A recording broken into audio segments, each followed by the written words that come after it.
Class 10 के वे विद्यार्थी जो इस बार बोर्ड की परीक्षा देने वाले हैं उनके लिए ये वीडियो बहुत ही महत्वपूर्ण होने वाला है। इसमें जो है हम क्लास 10 के साइंस का 5वां चैप्टर तत्वों का आवर्त वर्गीकरण इसके जो है महत्वपूर्ण क्वेश्चन को देखेंगे और एक अच्छे डिस्कशन के साथ देखेंगे, जिससे अगर कोई नया भी क्वेश्चन बनता है परीक्षा में, बोर्ड की परीक्षा में, तो उसे जो है हम आसानी से बना सकें।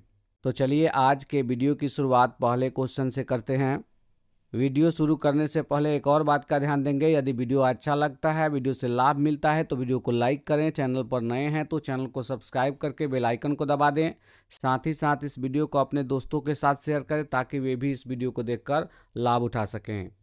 पहला क्वेश्चन है, आधुनिक आवर्त सारणी में समूहों की संख्या है। देखिए समूहों को क्या क्या कहा गया है। समूहों को वर्ग भी कहा जाता है और इन्हें जो है उदग्र स्तंभ भी कहा जाता है। उदग्र स्तंभ। अब जो है इसे हम चित्र के माध्यम से समझते हैं। जैसे तत्वों को ऐसे बॉक्स में रखा गया है, राइट। मैं ऐसे ही साधारण तौर पे बना देता हूँ। तो ऐसे में जो इस प्रकार की ये जो बॉक्स बने हैं ऊपर से नीचे तक, इनको ही कहा जाता है समूह, वर्ग या फिर उदग्र स्तंभ। उदग्र स्तंभ। तो ये 1 2 3 4 यहाँ पर है, लेकिन ध्यान रखिएगा जो आधुनिक आवर्त सारणी है उसमें ऐसे ऐसे जिनको हम समूह या वर्ग या उदग्र स्तंभ कहते हैं वो टोटल 18 होते हैं। आशा करता हूं कि आप समझ गए होंगे। ये जो है आधुनिक आवर्त सारणी में जो है वर्ग, समूह या उदग्र स्तंभ, ये जो है टोटल 18 है। फिर जो ऐसे होता है ना, इस प्रकार का, है ना, तो ये जो होता है वो 7 होता है। तो क्षैतिज स्तंभ कितने हैं, या फिर उसका नाम आवर्त भी है, तो आवर्त कितने हैं, तो वो होता है 7। तो आप याद रखेंगे समूहों की संख्या जो है आधुनिक आवर्त सारणी में, वर्गों की संख्या और उदग्र स्तंभों की संख्या कितना होता है, 18। और आवर्त की संख्या कहें या फिर क्षैतिज स्तंभ की संख्या कहें तो उसकी संख्या 7 होती है। ये बहुत ही महत्वपूर्ण क्वेश्चन है, आप ध्यान रखिएगा। इस क्वेश्चन के आने के बहुत ज़्यादा चांसेस हैं। चलिए हम अगला 2 नंबर क्वेश्चन को देख लेते हैं। 2 नंबर क्वेश्चन में दिया हुआ है, सल्फर परमाणु की बाह्यतम कक्षा में इलेक्ट्रॉनों की संख्या कितनी होती है। हमें बताना है कि सल्फर परमाणु के अंतिम कक्षा में कितने इलेक्ट्रॉन होते हैं। इलेक्ट्रॉनों की संख्या बतानी है अंतिम कक्षा में। तो देखिए सल्फर की परमाणु संख्या की बात करते हैं तो सल्फर की परमाणु संख्या 16 होती है, और इसका हम इलेक्ट्रॉनिक विन्यास करेंगे तो हमें पता चलेगा कि अंतिम कक्षा में कितने इलेक्ट्रॉन हैं। तो ध्यान दीजिएगा, यहाँ पर परमाणु के नाभिक में प्रोटॉन और न्यूट्रॉन होते हैं और बाहर बाहर जो है इलेक्ट्रॉन चक्कर लगाते हैं। तो वही सल्फर में इलेक्ट्रॉनों की संख्या 16 होती है, जिसे हम परमाणु संख्या कहते हैं। ठीक है। तो किसी भी परमाणु के नाभिक के बाहर जो है ये ऐसे गोल गोल वृत्ताकार कक्ष में चक्कर लगाते हैं। तो पहले में तो 2 इलेक्ट्रॉन भरता है, लेकिन इसके बाद जो है 8, उसके बाद जो है 8, ऐसे करके 18 32 ऐसे जो है परमाणुओं की संख्या भरती है। तो हमें इसका इलेक्ट्रॉनिक विन्यास करना है, तो इसका इलेक्ट्रॉनिक विन्यास कितना होगा, तो पहले कक्षा में जो है अधिक से अधिक 2 इलेक्ट्रॉन भरता है। अब बचा कितना, 16 में से 2 निकल गया 14। अब जो है इसके बाद 8 भरता है, पहला कक्षा में 2, उसके बाद 8, तो 2 8 कितना हो गया 10। अब यहाँ पर कितना बचा 6, 10 निकल गया तो 6 इलेक्ट्रॉन बचा। तो 6 इलेक्ट्रॉन जो है ये अंतिम कक्षा में होगा, क्योंकि ये जो कक्षा में भरता है तो ऐसे करके भरता है 2 8 8 18, राइट। इस प्रकार जो है भरते हैं। तो पहले कक्षा में 2, दूसरे कक्षा में 8, अब बच गया 6, तो वो अंतिम कक्षा में होगा। तो अंतिम कक्षा में इलेक्ट्रॉनों की संख्या कितनी हुई, 6। तो ये जो है इसका ऑप्शन सी सही है। 3 नंबर क्वेश्चन को देख लेते हैं।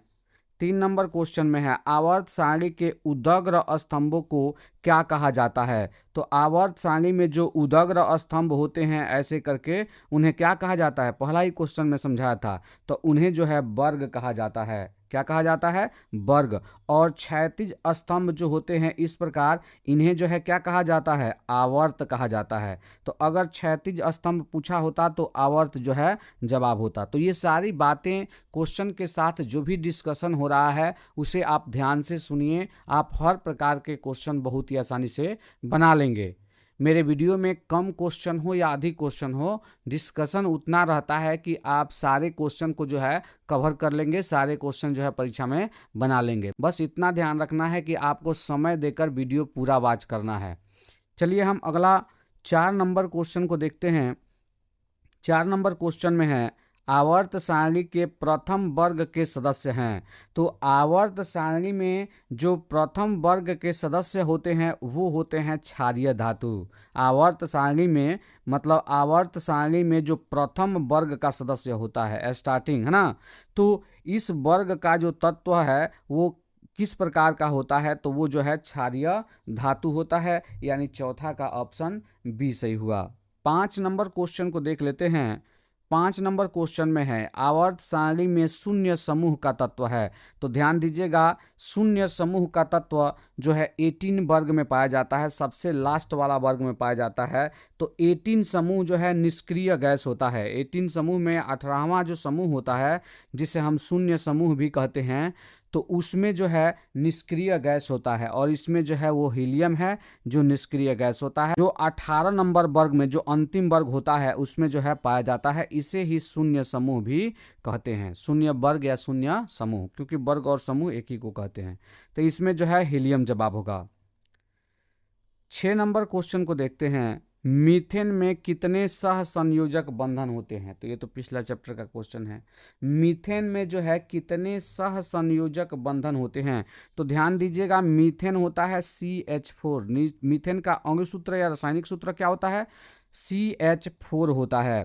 तो इसका स्ट्रक्चर करेंगे तो हमें सह संयोजक बंधन माने कितने बंधन द्वारा ये जुड़े हैं पता चल जाएगा, कितने आबंध द्वारा।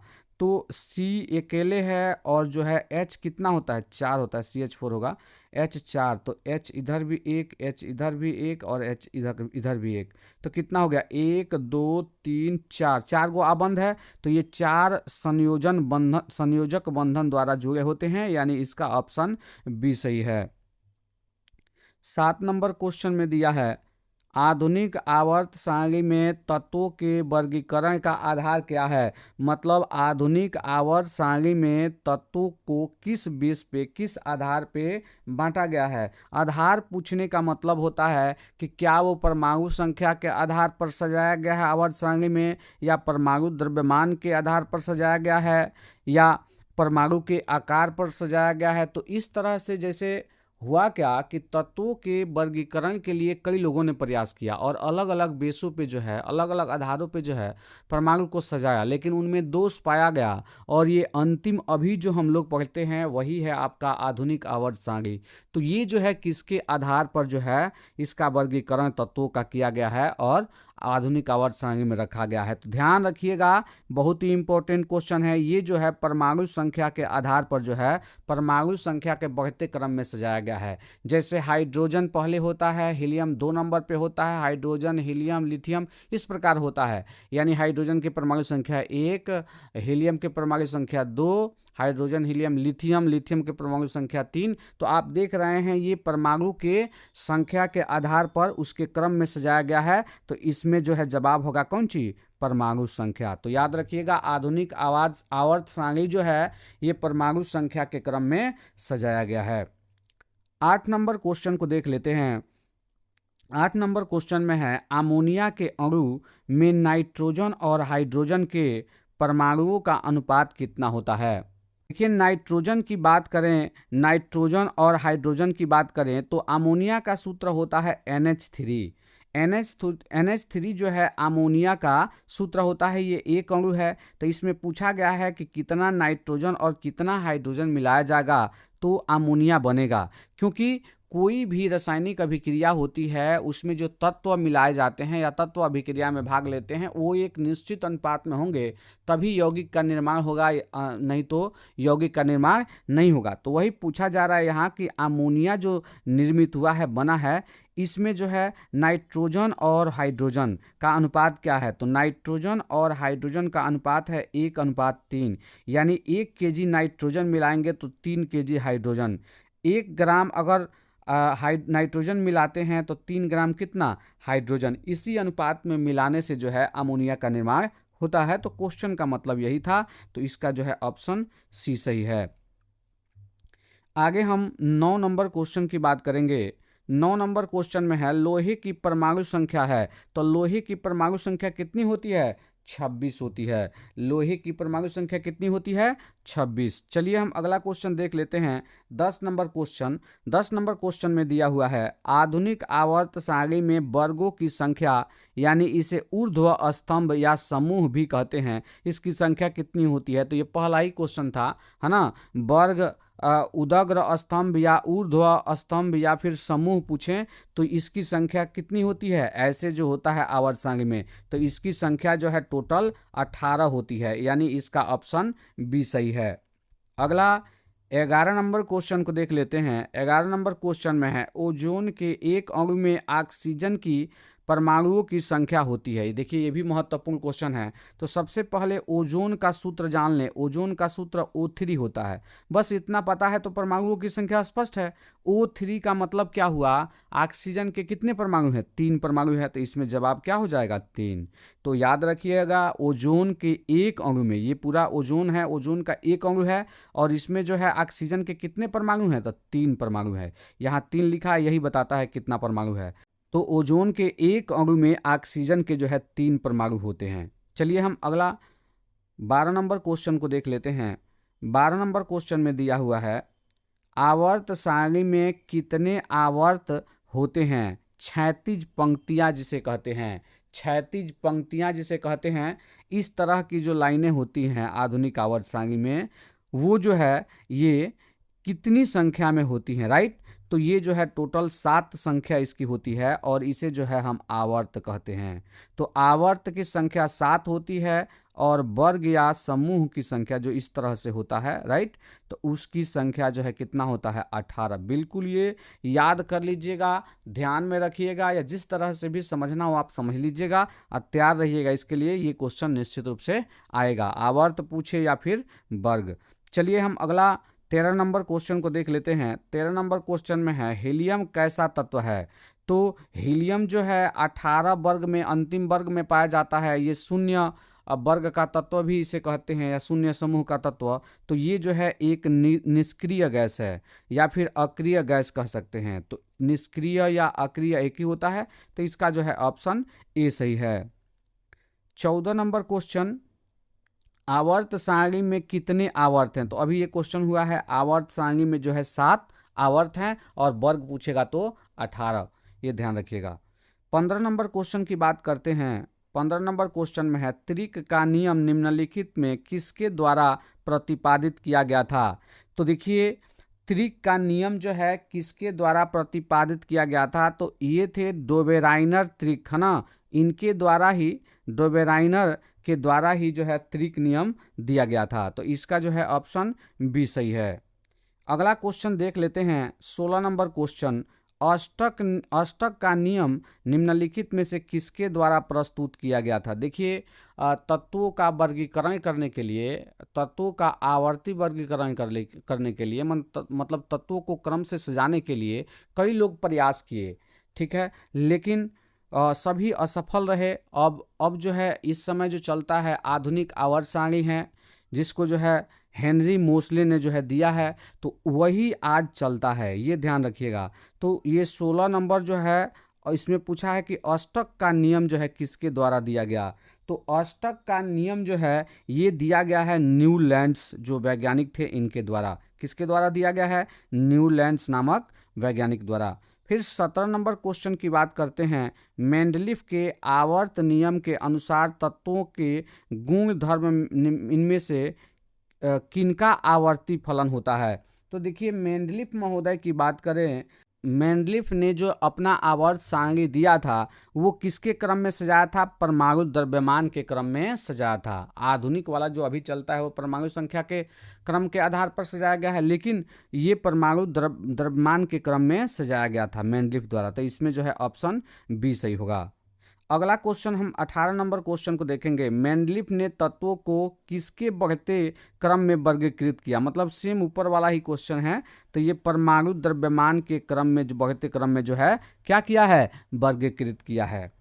अगला हम 19 नंबर क्वेश्चन को देख लेते हैं। आवर्त सारणी के किसी समूह विशेष में तत्वों के विद्युत धनात्मकता अभिलक्षण ऊपर से नीचे की ओर जाने पर, तो ध्यान से सुनिएगा, इसमें ये क्वेश्चन ये कह रहा है कि आवर्त सारणी में हम ऊपर से नीचे जाएं तो तत्व जो होते हैं इनकी विद्युत धनात्मकता बढ़ेगी या फिर घटेगी। तो ध्यान रखिएगा, इसमें जो है विद्युत धनात्मकता बढ़ती है।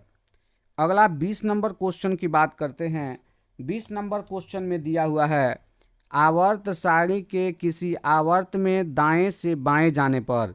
देखिए ध्यान दीजिएगा, आवर्त सारणी में किधर से, दाएं से बाएं जाने पर, दाएं से बाएं जाने पर तो तत्वों में जो है क्या होता है, तत्वों के ऑक्साइड की अम्लीयता बढ़ती है या फिर घटती है, इसकी प्रवृत्ति बताना है। मतलब इधर से इधर जाएं तो यहाँ एक तत्व है, यहाँ एक तत्व है, तो क्या इससे ज़्यादा ये अम्लीय होगा या इससे कम अम्लीय होगा, यही हमें बताना है।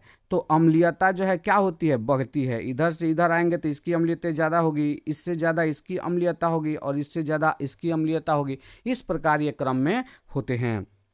21 नंबर क्वेश्चन को देख लेते हैं। तो 21 नंबर क्वेश्चन में है, कोई तत्व ए आवर्त सारणी के समूह 3, आवर्त सारणी के समूह 3 मतलब ये वर्ग 3 में है, इस 1 2 तीसरे वर्ग में है, राइट, इसमें है, दूसरे आवर्त का एक सदस्य है। तो इधर से अगर बात करें तो ये तो पहला हो गया, दूसरा आवर्त ये हो गया। इसका एक तत्व है, निम्नलिखित गुण धर्मों में से कौन सबसे उपयुक्त होगा, आपको बताना है। तो ध्यान रखिएगा, इसमें जो तत्व होता है अगर उसकी बात करें तो वो ठोस होता है और कम धात्विक होता है। कैसा होता है, तो ठोस होता है और कम धात्विक होता है। इसमें का पूरा आपको देखना था। चलिए हम अगला क्वेश्चन देख लेते हैं।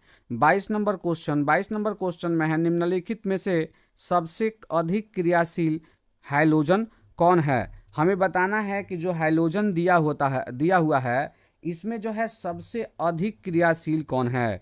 तो सबसे अधिक क्रियाशील क्या होता है, फ्लोरीन होता है। ये सबसे अधिक विद्युत ऋणात्मक भी होता है। चलिए हम अगला 23 नंबर क्वेश्चन को देख लेते हैं। 23 नंबर क्वेश्चन में दिया हुआ है, निम्नलिखित में से कौन सबसे अधिक क्षारकीय होगा। तो क्या वो Na2O होगा या फिर Al2O3 होगा, SO2 होगा या फिर NO2 होगा। तो ध्यान रखिएगा, इसमें सबसे अधिक जो है क्षारकीय Na2O होगा। क्या होगा, Na2O। अगला हम 24 नंबर क्वेश्चन को देखेंगे। आवर्त सारणी के समूह फर्स्ट, ये फर्स्ट लिखा हुआ है, के तत्व कहलाते हैं। तो क्या कहलाते हैं, क्षार धातु कहलाते हैं।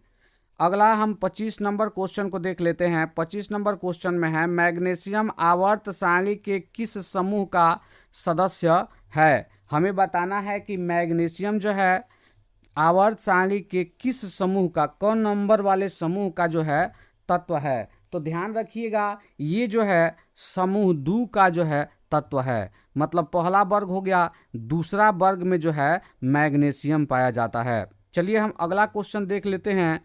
26 नंबर क्वेश्चन।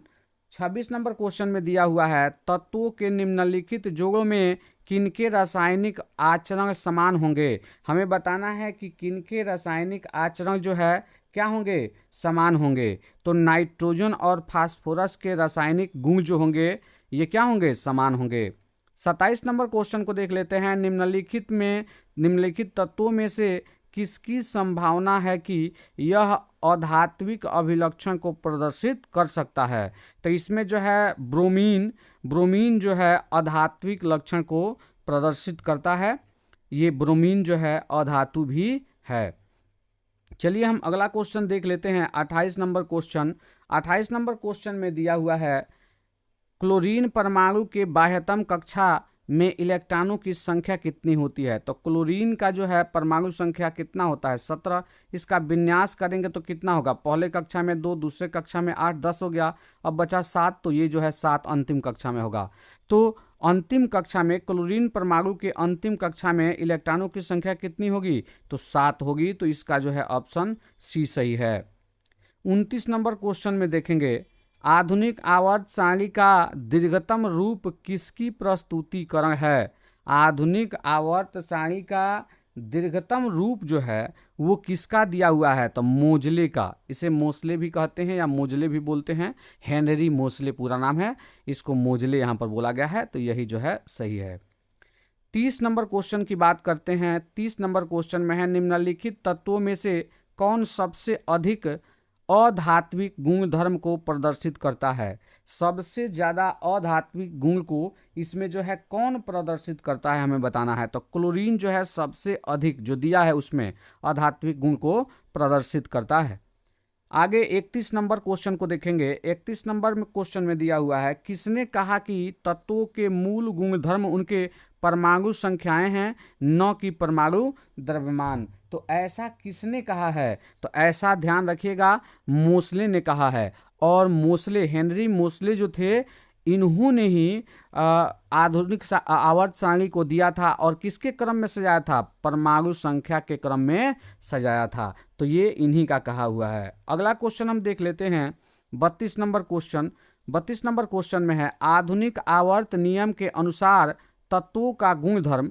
आधुनिक आवर्त नियम के अनुसार तत्वों का गुण धर्म जो है वो कैसा होता है, तो वो परमाणु संख्या का आवर्त फलन होता है। देखिए, परमाणु संख्या के आधार पर आधुनिक आवर्त सारणी को बांटा गया है, तो इसका आवर्त फलन आपको ध्यान में रखना है, क्या होता है, परमाणु संख्या का आवर्त फलन होता है। मतलब ये परमाणु संख्या के क्रम में जो है सजाया गया है, बढ़ते क्रम में सजाया गया है।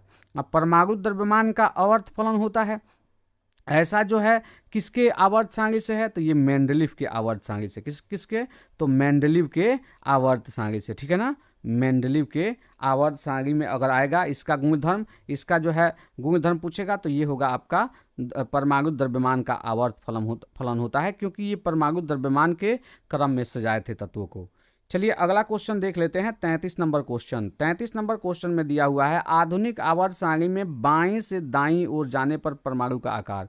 देखिए, बाएं से दाएं हम जाएंगे, किधर से, बाएं से दाएं जाएंगे, तो परमाणु संख्या, परमाणु आकार क्या होगा, परमाणु आकार क्या होगा, घटेगा या बढ़ेगा, हमें बताना है। तो परमाणु आकार जो है क्या होता है, परमाणु का साइज जो है क्या होता है, घटता है। 34 नंबर क्वेश्चन को देख लेते हैं। 34 नंबर क्वेश्चन में दिया हुआ है, वुल्फगांग डोबेराइनर किस देश से संबंधित थे। डोबेराइनर नामक वैज्ञानिक ने डोबेराइनर नामक वैज्ञानिक ने त्रिक नियम दिया था, और ये जो है कहाँ के रहने वाले थे, ये यहाँ क्वेश्चन पूछा जा रहा है। तो ये जो है जर्मनी के रहने वाले थे। 35 नंबर क्वेश्चन को देख लेते हैं, मेंडलीव का जन्म कब हुआ था। देखिए, मेंडलीव इसलिए महत्वपूर्ण है कि उन्हीं के आवर्त सारणी में संशोधन करके हेनरी मोसले आधुनिक आवर्त सारणी दिए थे। तो उन्हीं मतलब मेंडलीव के ही आवर्त सारणी का संशोधित रूप है, तो इसलिए मेंडलीव का महत्व ज़्यादा हो जाता है, ठीक है ना। तो अभी जो चलता है आवर्त सारणी वो जो है हेनरी मोसले का दिया हुआ है। तो ये पूछा गया है इस क्वेश्चन में कि 35 नंबर जो क्वेश्चन है इसमें ये पूछा गया है कि मेंडलीव का जन्म जो है कब हुआ था। तो मेंडलीव का जन्म जो है 1834 ईस्वी में हुआ था। 36 नंबर क्वेश्चन में है, भारतीय संगीत प्रणाली में संगीत के कितने सुर होते हैं। तो संगीत के कितने सुर होते हैं, 7। चूंकि एक वैज्ञानिक ने संगीत के सुर पर जो है तत्वों को सजाया था, सारे गा मा पा दा निसा होता है, सारे गा मा पा दा नी, और फिर इसके बाद सा आ जाएगा, तो कब होगा, 1 2 3 4 5 6 और 7। तो ये जो है इसमें 7 सही होगा। अगला क्वेश्चन हम देख लेते हैं, 37 नंबर क्वेश्चन। 37 नंबर क्वेश्चन में दिया हुआ है, जब मेंडलीव ने अपना कार्य आरंभ किया था तब तक कितने तत्व ज्ञात थे। तो इसका भी जिक्र है, आपको एनसीईआरटी बुक में ध्यान दीजिएगा। तो उस समय जो है 63 तत्व, जब मेंडलीव ने जो है अपना आवर्त सारणी दिया था तो समय तक जो है कुल 63 तत्व जो है उनका ज्ञान था या खोज हो चुका था। चलिए हम अगला क्वेश्चन देख लेते हैं, 38 नंबर क्वेश्चन। 38 नंबर क्वेश्चन में दिया है, आधुनिक आवर्त सारणी में परमाणु साइज से क्या पता चलता है। आधुनिक आवर्त सारणी की अगर बात करें तो इसमें जो है परमाणु साइज से क्या पता चलता है, तो परमाणु साइज से क्या पता चलता है, तो परमाणु की त्रिज्या का पता चलता है। चलिए हम 39 नंबर क्वेश्चन को देख लेते हैं। 39 नंबर क्वेश्चन में है 1 पीएम, जिसको यहाँ पर पी से पिको और एम से मीटर, तो 1 पिकोमीटर जो है मात्रक होता है। तो 1 पिकोमीटर किसके बराबर होता है? तो पिकोमीटर जो है एक छोटा मात्रक होता है। यहाँ गलती लिखा हुआ है, ये देखिए ऐसा लिखा हुआ 10-12 नहीं है, 10 का पावर -12 सब जगह। ये देख लीजिए 10 पावर -10 m होना चाहिए मीटर, ठीक है ना। यहाँ 10 पावर -11, यहाँ होना चाहिए 10 पावर -13, ये ध्यान रखिएगा। तो 10 पावर -12 जो होता है ये 1 पिकोमीटर के बराबर होता है, ठीक है ना। 1 पीएम मतलब पिकोमीटर बराबर कितना? 10 पावर -12, यानी इसका मतलब होता है 1 मीटर को कितना भाग में बांट दे? तो 1 पर 1, 2, 3, 4, 5, 6, 7, 8, 9, 10, 11, 12, इतना से अगर भाग दे दें 1 मीटर में, जो हिस्सा आएगा वही कहलाता है आपका 1 पिकोमीटर। चलिए हम अगला 40 नंबर क्वेश्चन को देख लेते हैं। किसी भी तत्व की संयोजकता कैसे निर्धारित होती है?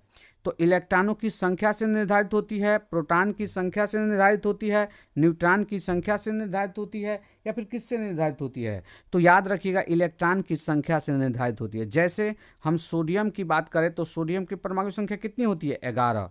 इसका इलेक्ट्रॉनिक विन्यास कीजिए तो पहले कक्षा में 2, दूसरी कक्षा में 8, 2 8 10 हो गया। अब बचा 1 इलेक्ट्रॉन, तो 1 आएगा अंतिम कक्षा में। तो या तो ये 1 इलेक्ट्रॉन को त्याग कर देगा या फिर 7 लेके अपना अष्टक पूरा करेगा, क्योंकि 8 रहेगा तभी जो है परमाणु संतुष्ट होगा। तो अष्टक पूरा करने के लिए क्या 7 लेना न्याय उचित है, मतलब न्याय संगत है, या फिर हम कहें कि 1 देना? तो ये 1 त्याग देगा, 1 त्याग देगा तो भी कितना हो जाएगा? 2 8, तो फिर ये अंतिम कक्षा में 8 हुआ तो संतुष्ट हो जाएगा।